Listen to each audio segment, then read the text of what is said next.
from lunch. Before we start our first panel, I want to acknowledge the person who really pulled this all together by himself, basically, in 1 month, and that's Stephen Schmidt. He really did a great job.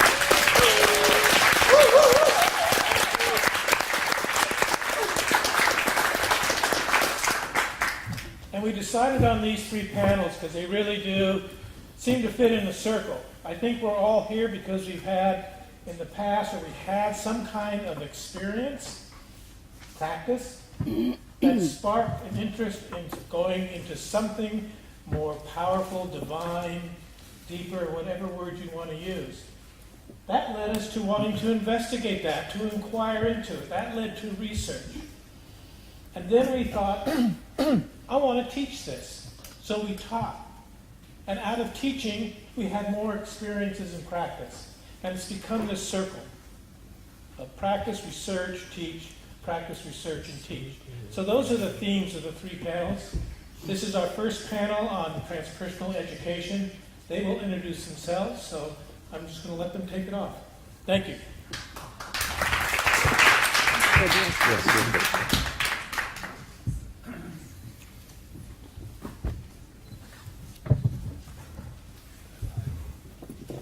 Okay, good afternoon. So I'm the first to speak. So my name is Bernadette Blin, for those who were not here this morning. I am the president of EUROTAS, but this is not the reason why I'm talking this afternoon. Stephen asked me, to share some, some principles about transpersonal education based on my own experience. So I've been teaching psychotherapy and different things like that for about 30 years, and more recently in the transpersonal. So I founded an institute in France, which name is EUROTAS, and I took some time, and I hope I will have time to share these different points I wanted to share with you about this, what is important for us in the experience we have in this institute. The first thing is I would like to make a kind of a parallel with what Graf Durkheim said about what he called small therapy and big psychotherapy. And in the same kind of idea, I would like to speak about pedagogy or teaching as a big pedagogy. Transpersonal education for me is in parallel with what he said, Graf Durkheim said, about a psychotherapy that connects you to your true self instead of just transmitting something which will adapt you to the society which is unhealthy and balanced. So for me, transpersonal education has to also connect you, to this higher self, to this transcendence. One point, so I try to go very fast. So the first point I want to mention is the importance of experiential dimension. So even when we have to teach something about theory, about psychopathology or whatever, we try as much as possible to offer a space for experiencing, because if you just have a knowledge in your mind, you can have a brilliant mind, but no ability to connect with the other, to connect your heart, and to from your heart to connect the other's heart, because we are training psychotherapists, and they will have to work with human beings and not only with mind. So the experience is a way of, integrating the knowledge and theories or any type of teaching we want to give them. Through experience, we also will help them, students, to create an active healing field. And this comes from experience and also from the body, because the body is the vehicle through which our experiences happen.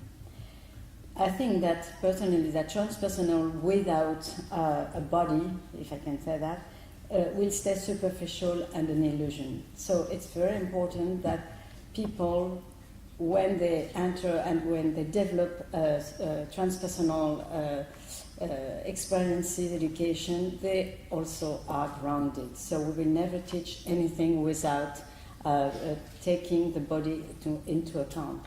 And we, in this institute, we ask people to have a body practice besides the teaching. It can be yoga, tai chi, or whatever, but this is very important. And also, the body is important as a place of listening. I mean, it's listening from your body, like a radar, which will catch, the information from the people in front of you, and also from the relationship, from the field that we both created.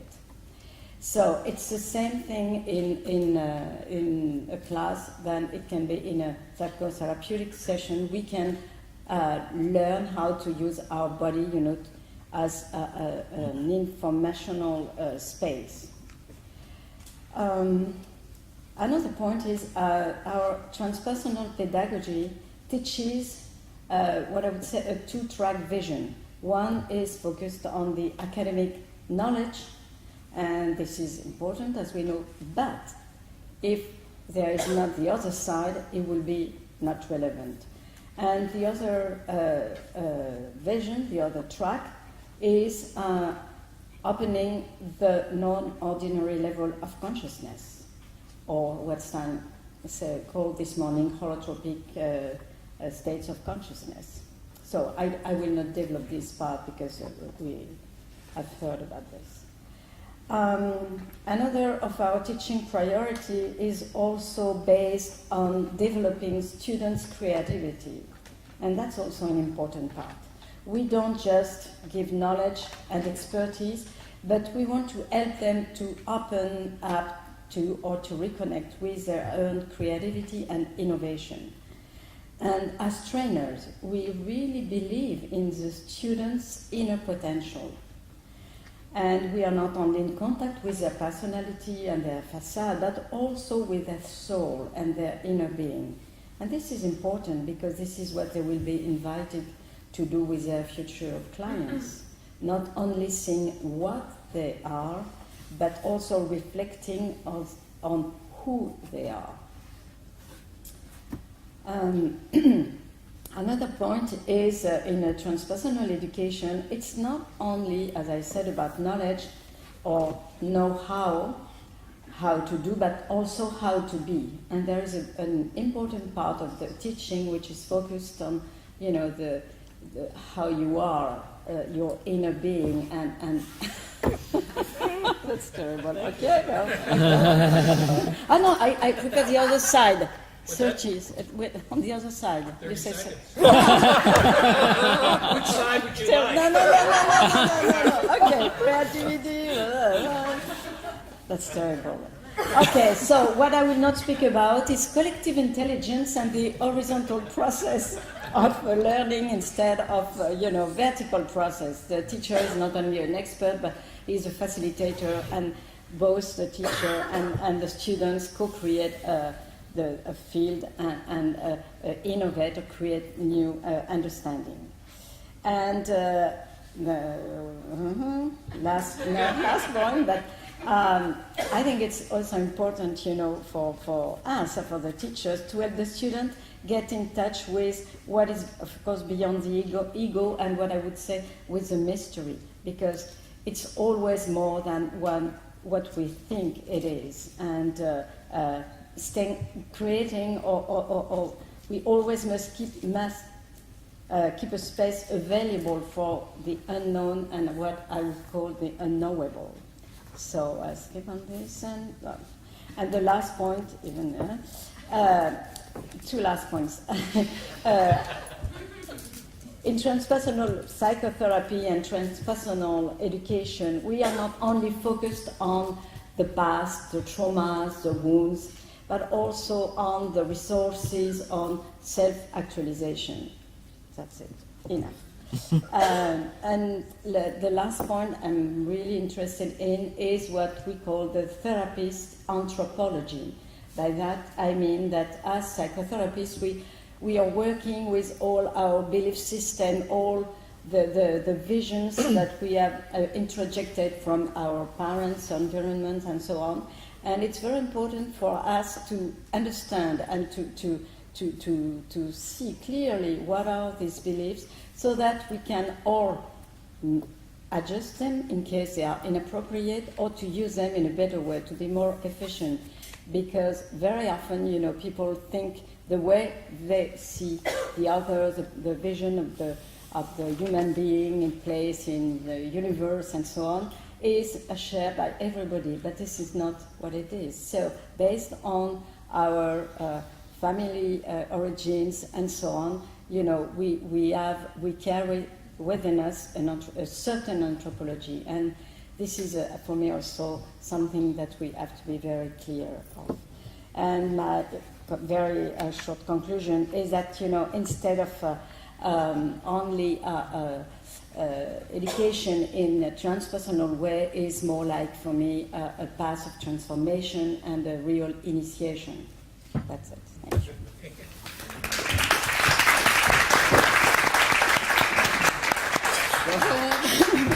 Good luck.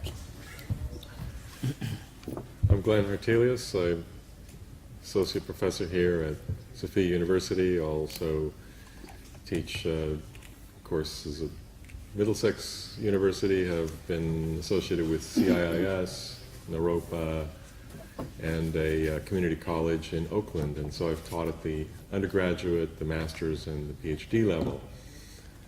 And the thing that stands out to me about where transpersonal can contribute to education is really at the core of its expertise. The ability, the interest in different states of mind, and how to define them and how to use them is at the heart of transpersonal psychology. And I was talking about this at home last night with my wife, and since I have learned to footnote, I have to reference her and say that she just fed back to me exactly, yes, that's it, that's right. And that when transpersonal psychology started, it was really about altered states for transcendental purposes. But now it can also use that same expertise for states that are very much about being here and about optimal functioning, about doing what we do in the world and doing it better.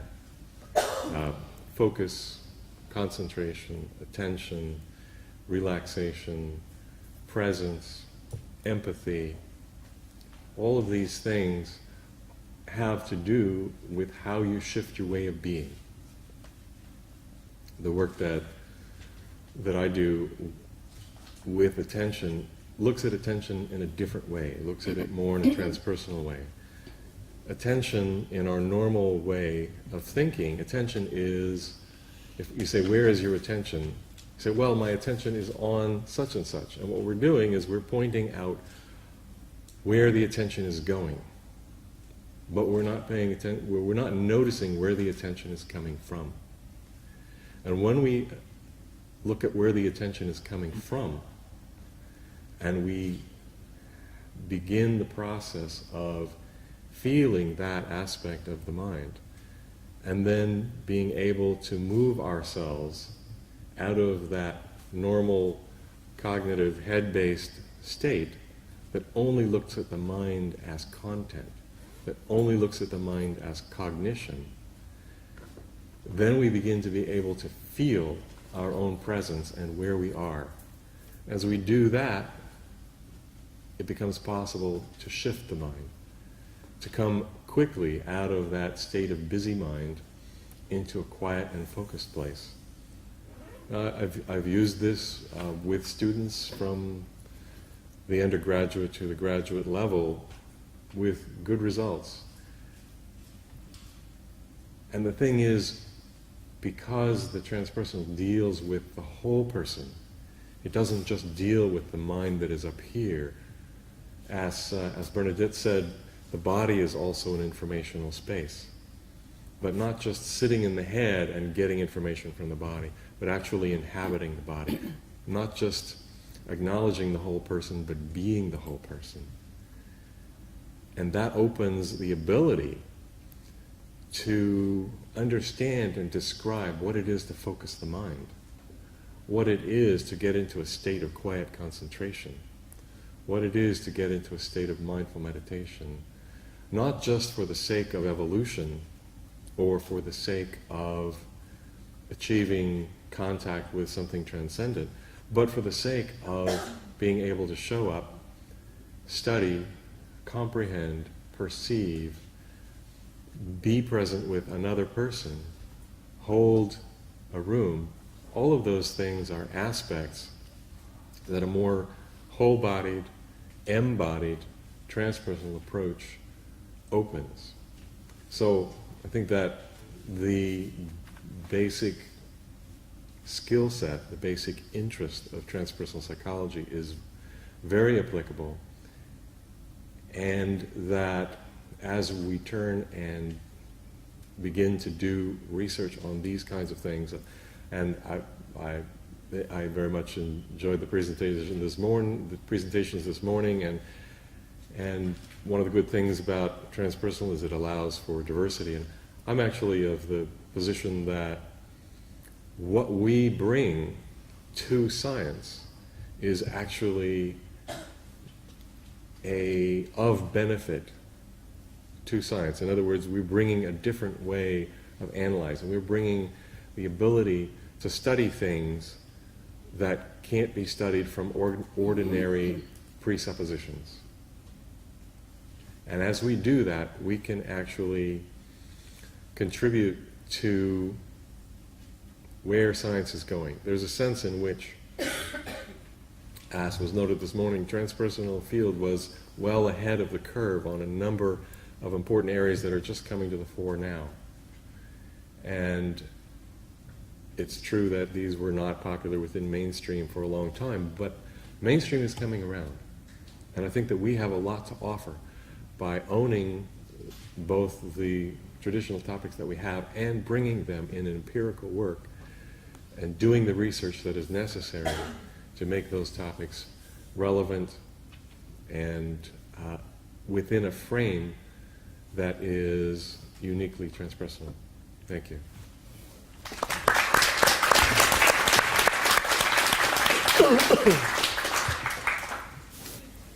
Hello, everybody. My name's Jacob Kamminker. So first of all, let me say it's an honor and humbling to be up here with and in this room with so many transpersonal heroes. I am an alumni of ITP. I'm also core faculty at John F. Kennedy University. We have 3 campuses in the Bay Area, Pleasant Hill, Berkeley, and San Jose, and we have both clinical and non-clinical programs with holistic and transpersonal orientations, with specializations in transpersonal, somatic, expressive arts therapy. We also, in the fall, we're launching a Jungian depth psychotherapy program, a licensed track program, and we also have, it looks like a PhD, non-clinical PhD in holistic studies on the horizon moving forward. So we are somewhere where the transpersonal is alive and well in the Bay Area, and I tend to think that in this community will continue to be alive and well in some form. So, for the record. I teach, among other things, transpersonal counseling and Jungian psychology and paradigms of consciousness. So I teach therapists. That's the angle that I'm looking at transpersonal education from. And I wanted to look a little bit today at how transpersonal education can reflect transpersonal ideals, particularly compassion and openness, and how that happens through content and through process. So content is a bit simpler because it's about discussing transpersonal subject matter and building out conceptual frameworks for transpersonal concepts, exploring the legacy of ancient and modern spiritual systems as they describe consciousness and the relationship to the great mystery, and education around diversity issues, as Glenn was saying, and particularly one thing that I think we're unique in is spiritual diversity issues, so non-ordinary states, and that's something that nobody else, I think, is doing quite as well as we are yet. So as far as process goes, that's the pedagogy. That's about, like Bernadette says, direct experience. Whole person engagement in the classroom, mind, body, spirit. So in practice, that's about providing experiential activities that directly explore the content domains that are being explored, so showing, not telling. Inviting students to check in with all of their different levels of experience. So as long as we're footnoting, I'll footnote Ray Greenleaf and offering this quote. This is Carl Jung. He won't give you more time, you know. And that's all we have. Okay. So Jung, anyone who wants to know the human psyche will learn next to nothing from experimental psychology. He would be better advised to put away his scholar's gown, bid farewell to his study, and wander with human heart through the world.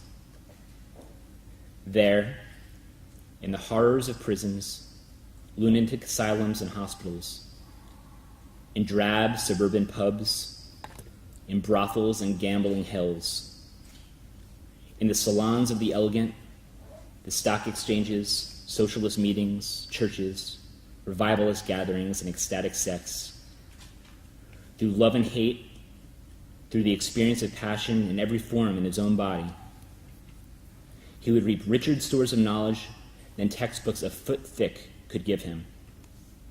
And he will know how to doctor the sick with real knowledge of the human soul. It's beautiful. Thank you, Carl and Ray. So the client, the student, they're the experts on their own experience, and we merely help to guide the process of self-discovery. So in everything we do, we can strive to promote that egalitarian ideal. So we're practicing and encouraging the humility to see ourselves and encouraging our students and clients to see themselves as wounded healers. So that's about the courage to acknowledge one's own wounds as they're activated, as they show up in the world, and also to invite the inner healer of the client and to not overly identify with the healer just because we're being put into that role given the nature of the situation, the circumstance. So what comes to mind is the image of Jesus washing the feet of his disciples and hanging out with prostitutes and lepers, considered to be the lowliest of society. But it's an acknowledgement that humility heals.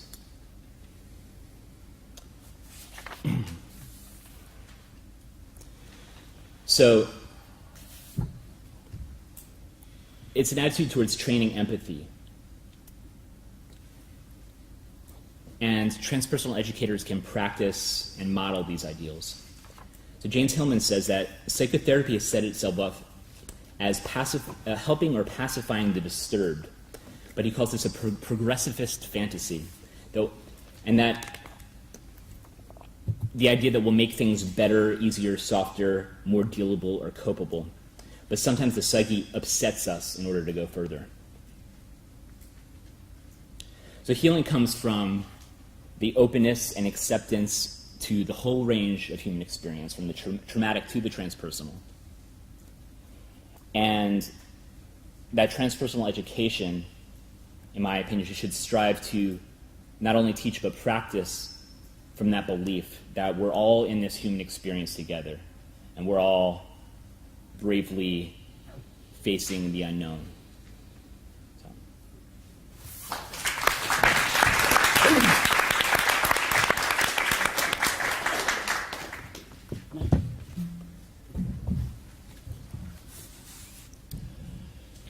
Hello, Les Lancaster.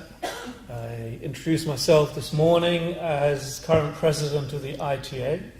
But for this panel, let me say that I've been very involved in education, obviously. I'm Emeritus Professor of Transpersonal Psychology at Liverpool John Moores University and Academic Dean in Transpersonal Studies for an organisation in the UK called Professional Development Foundation. Well, I guess most of you are one way or another involved, either learning, well, we're all learning, and I'm interested in what comes out from you in this panel, and I agree with just about everything that's been said. Another role that I have is that I am chair of the section in transpersonal psychology of the British Psychological Society. Now, you know, I was just thinking whether I was going to say all these hats and these things that I do, these responsibilities, and it's not just to make aggrandizement, but the one thing that comes across most strongly, I feel, when I think about education in this area, is the importance of our connections. And there was a question earlier, which is why I mentioned about the British Psychological Society. Ted, I think, raised this point, because obviously transpersonal psychology is not part of the APA, it is part of the British Psychological Society. Why that should be is a whole question in its own right, and it would be several humorous stories if I wanted to tell you them.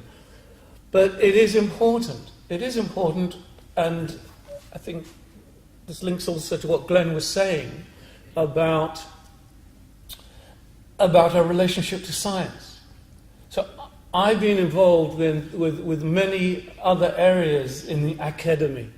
Obviously my background's in neuroscience. I'm involved with the British Psychological Society and a broad range of connections. That's what I try to bring to the people I teach in this area. Of course, experience, no question. It's all about balance. There's a scholarly discipline here. Experience is at the heart of it. But I want to make sure that when I stand up, and when my students stand up in company with those who are not necessarily in the sandbox of transpersonal psychology, that they can hold their own. Educationally, so I set up a course, this is going back 20 years, in the UK in consciousness and transpersonal psychology. And I always saw that as a kind of interesting balance because, as I say, by training, background as a neuroscientist, and that, when I look at consciousness, what comes to me is that there is more. Certainly, I'm not a reductionist. I'm running a workshop tomorrow in Kabbalistic psychology. I'm very interested in areas of mysticism and practice. And certainly, getting across to students that importance of practice and experience. But at the same time, exactly what Glenn said, we have something very valuable to bring to a broader range in the academy. What is our discipline? Academically, we talk about disciplines. How disciplined are we in our approaches? This links in, actually, there's another panel last week in there about research and what does it mean to be a researcher in this field. So let's just leave that for the moment. In terms of teaching, well, very famous aphorism everyone I'm sure knows. What I learned some from my teachers, I learned more from my fellows, I learned most from my pupils. It's very true, and in my heart I am a teacher. I currently am running a course which is based in the UK, but it's online, so it's global. It's focusing on professional development, bringing in transpersonal psychology most strongly. What's that about? Why is it focusing on professional development? Because I want to see the insights and the values in transpersonal psychology in the world, in the professional arena. That what we have learned, what we have studied as transpersonal psychologists is something that is needed in the areas of professions. And again, I agree with Glenn, because you mentioned about being present. What does that mean? What does it mean when you're present with other people in a creative and productive way?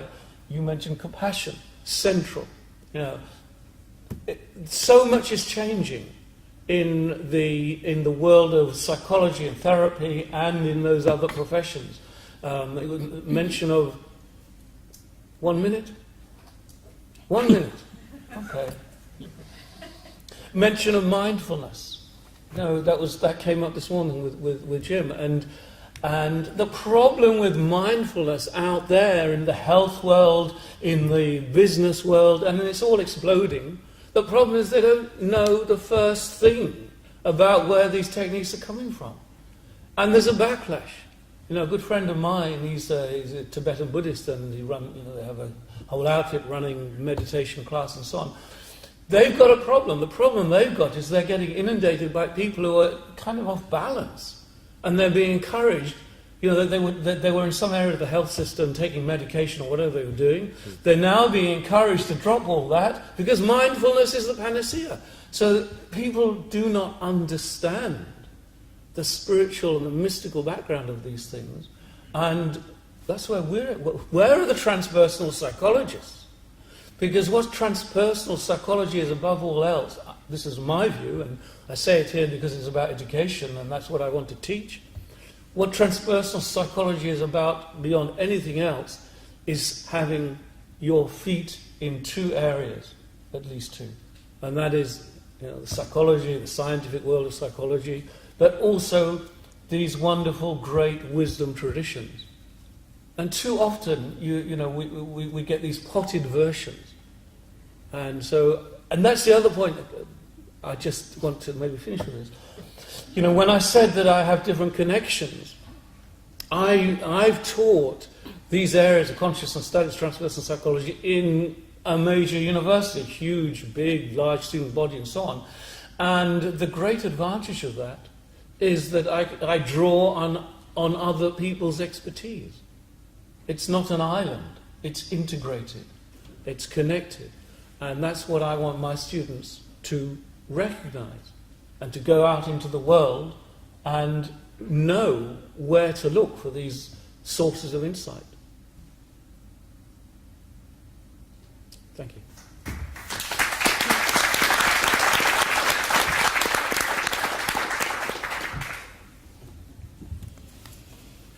My name is Ingrid Indane, and I come from Latvia.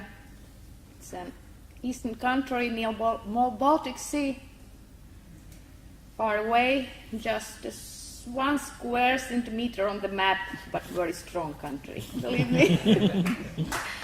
And I'm very proud that I'm here and I can represent my country here.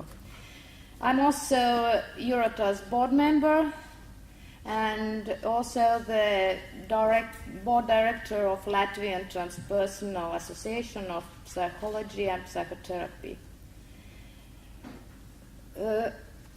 Last year, in the end of last year, we founded our first education enterprise. It's Latvian Transpersonal Education Institute, and this is first such kind of education enterprise in Latvia. So just now we are preparing our first program. It will be a 4-year vocational program, and we hope to begin it in the beginning of next year.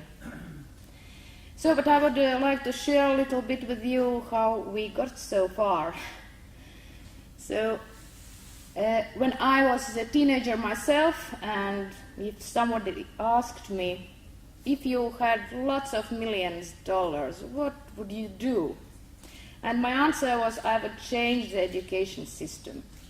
make it more spiritual, more opened, especially because I grew up in a Soviet country and everything was under Soviet rules, under the rules of Communist Party. My greatest dream was to get internal and external freedom to be happy. I was a rebel, a dissident. And I wanted really to study psychology, but my mother warned me that she told me don't do it because you will have to serve the communist regime in this case. And she was true. So I took the second choice and I went to study in Arts Academy. And I studied visual arts, painting and arts pedagogy. And I got my master's degree, but then Latvia became free. And so I could realize my first dream. I went to study psychology. In the beginning I was really very happy that at least I can do it. But then I recognized some few strange things, that some of my professors told that, okay, if you have a client and he or she is interested in spirituality, then it's a borderline personality. I was really shocked, and not me only one. My classmates also were shocked. And so I thought, how can I work as a psychologist, a psychotherapist, if I must learn such things and implement in my work? And so I was very happy that I met Transpersonal community, and that was about 10 years ago or a little bit more. I started to attend EUROTAS conferences, and 2 years ago we even organized a EUROTAS international conference in Latvia. And the interest in transpersonal items grew more and more, because as I told you, Latvians in their essence, they are transpersonal. Because we have still alive our myths, our fairy tales, very strong magical folk songs. Fairy tales about three levels, the down level, the middle level, upper level. They're traveling between these three levels. And so they just didn't know that they are transpersonal. And so I had worked with myself as well and looked for my spiritual path, and I recognized that it's very, very important. It's a great, great resource for me, for my growth. So, and I can't use it, so it means I was taught in university that. So I found that transpersonal psychotherapy is the best way for me. And so just now we are on the way for our first education institute, as I told you. I hope we'll be successful. And so from my experience, the basic things I can tell you, for us to create this program, is the first thing is that Latvians themselves are very spiritual, and this is the right time where to bring from the unconscious to the conscious living, to contemporary world, contemporary education and scientific research, to bring up these hidden things, which actually were preserved in Soviet times, so they didn't escape. They were preserved somehow. So that's the first thing, the interest in the national country. The second thing is, of course, it's international cooperation. Without that, I couldn't start this big project if I hadn't my colleagues in Estonia, in Italy, in France, in Russia, and of course in the United States. So the other thing is cooperation, international cooperation, because only knowing all the things, how the things, the education is developing all over the world, we can find our values of our small national country. And so, returning to my teenager dream, so I didn't get millions and millions of dollars, but instead of that I got wonderful cooperation partners, that's even more maybe. I can't change the education system of the world, but I can start and do a small step in my country. And that's really what I can do in my life, and I'm very happy about this. Thank you that you are.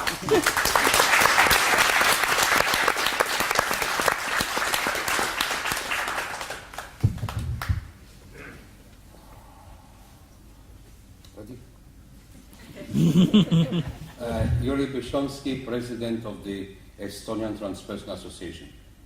Chapter 1, the problem.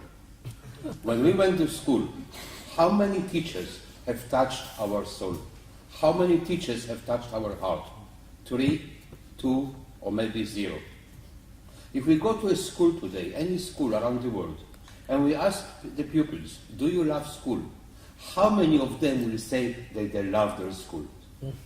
So I'm asking the teachers, how can you look your pupils in the eyes? Chapter 2, solution.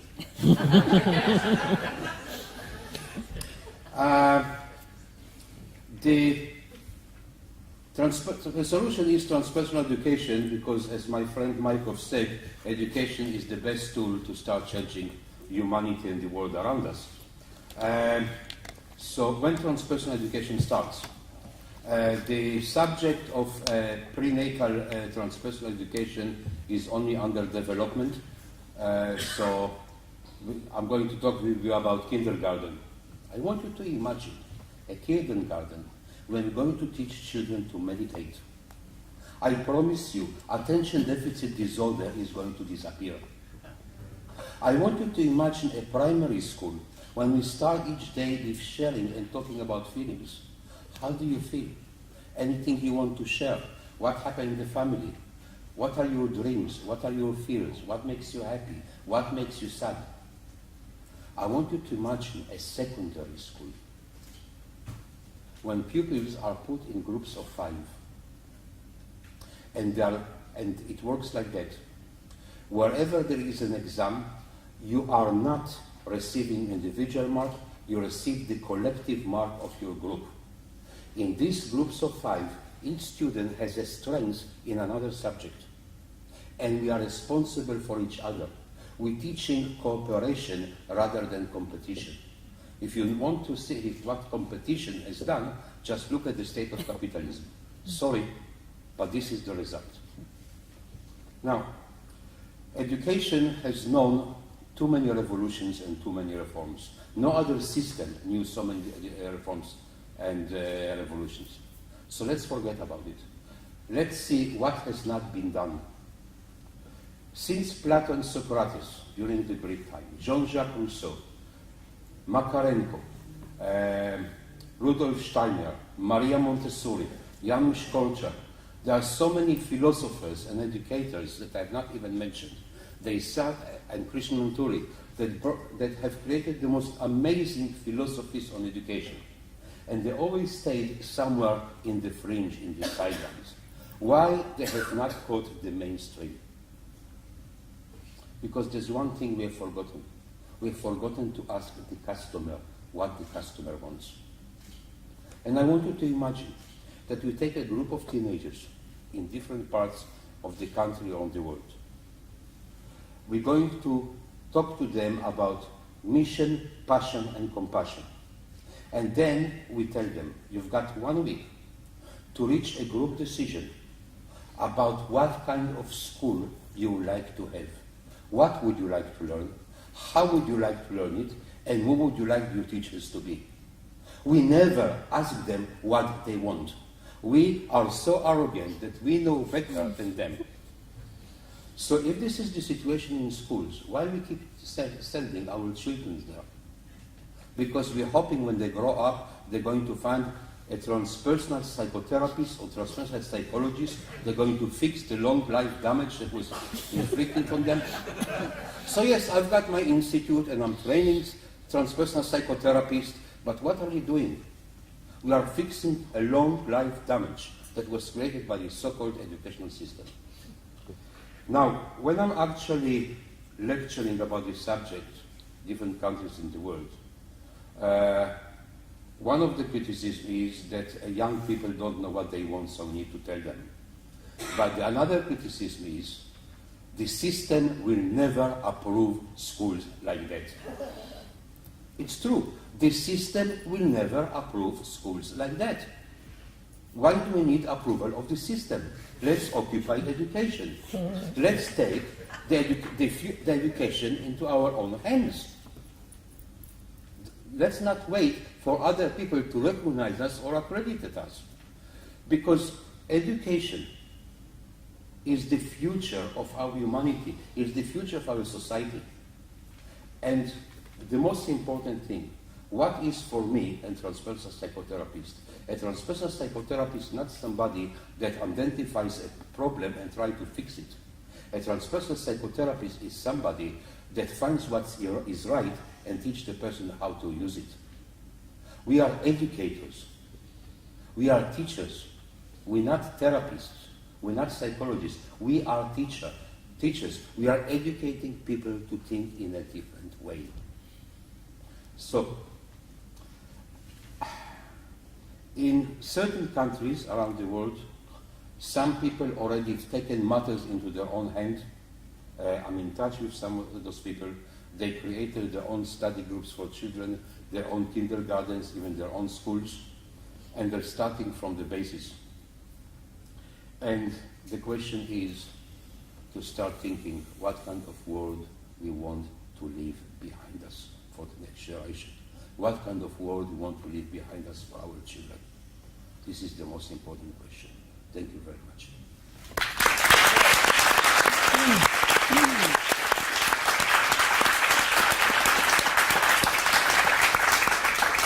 Thank you, panel. We actually have time because they listened to the sign. Skinner was right, okay? We have time for questions. If there's any questions from the audience or anyone of the panelists, or if any of the panelists have questions for each other. We actually have a few minutes.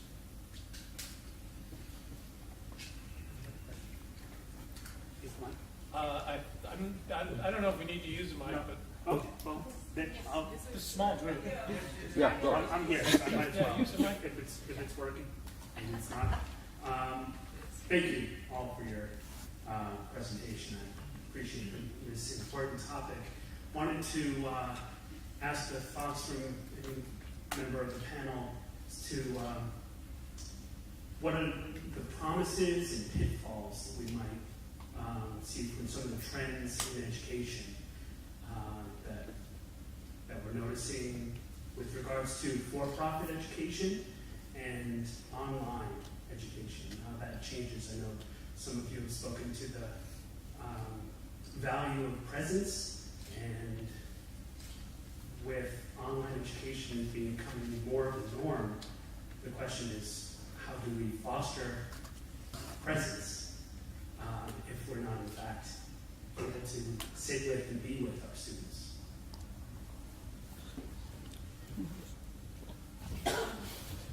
Let me talk to especially the second part of what you were raising.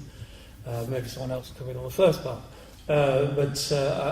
I set up an online program in this area of consciousness, transpersonal psychology. I set that up 15 years ago, and I've been teaching online continually, and I'm still teaching a course online. So it's you can be present with people online. That's the first point. I mean, I understand what you're saying, right? That experience of, that a space transforms in some way. You're present with someone in a group, one-to-one, present face to face. Yeah, I understand what you're talking about, but I want to make the case that there are ways of bringing an equivalent online.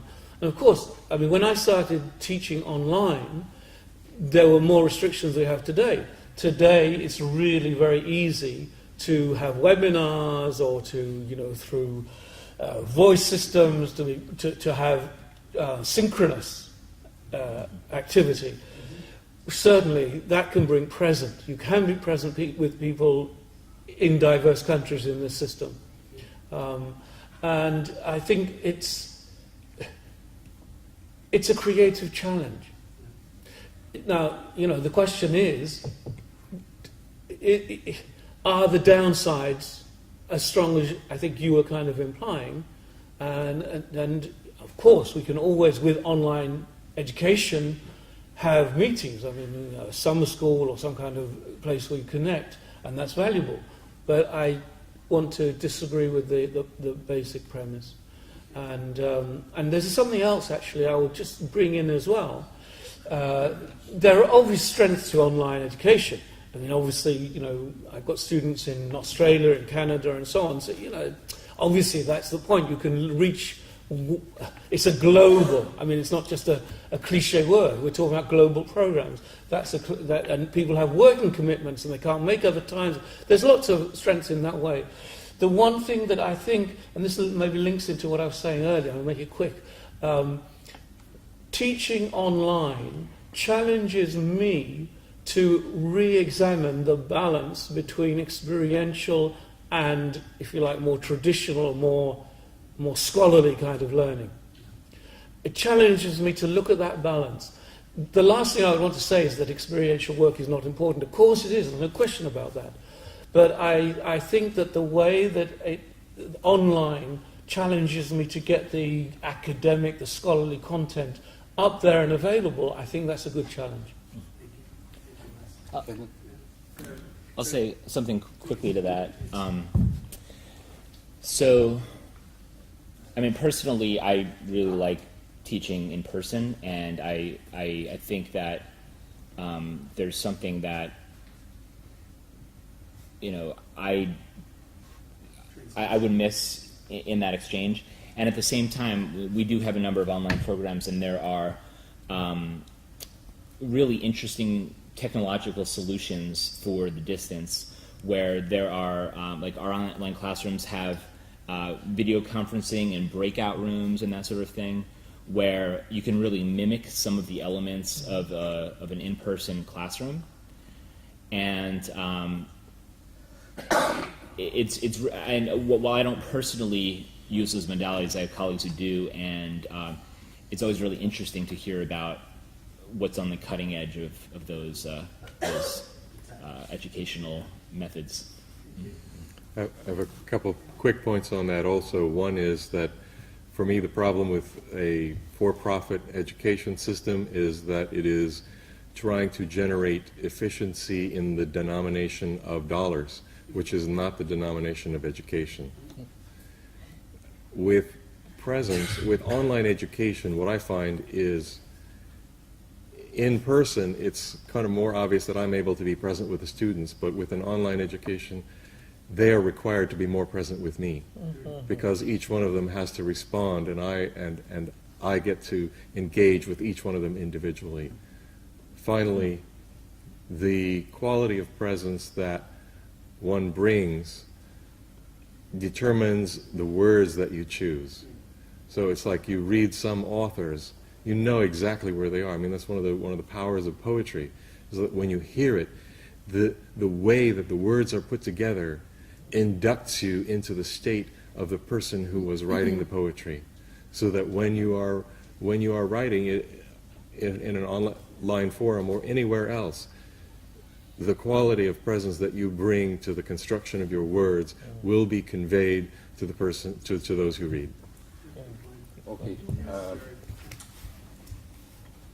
I'm talking about personal taste, not even an opinion. I have great difficulty with online education.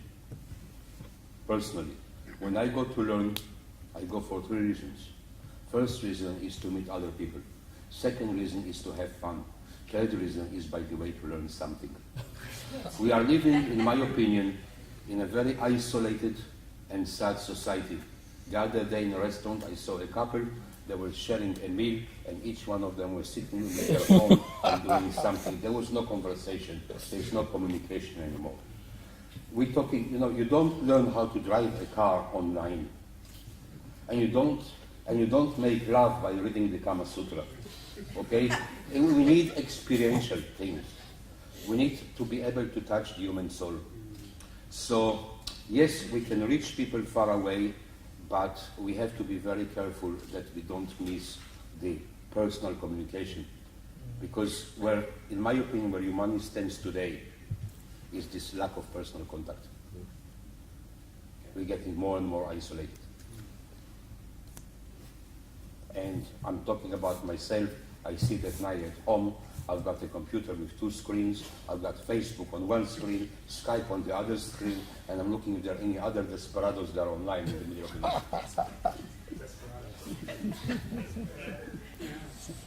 I would like to share a personal experience. I have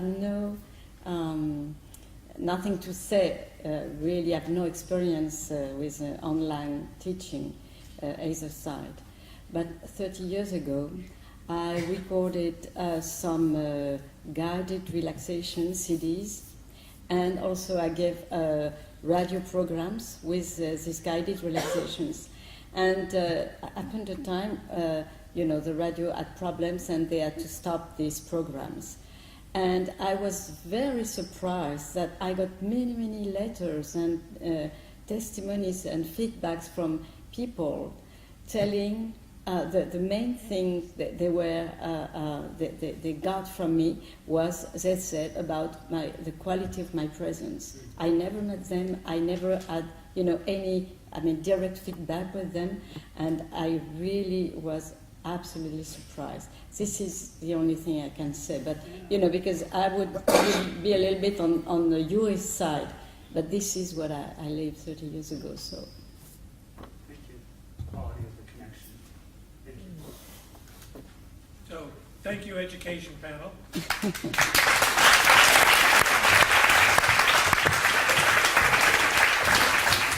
I'd like to invite the panelists for the practice panel review. Come on up. You can see. We will be taking a break after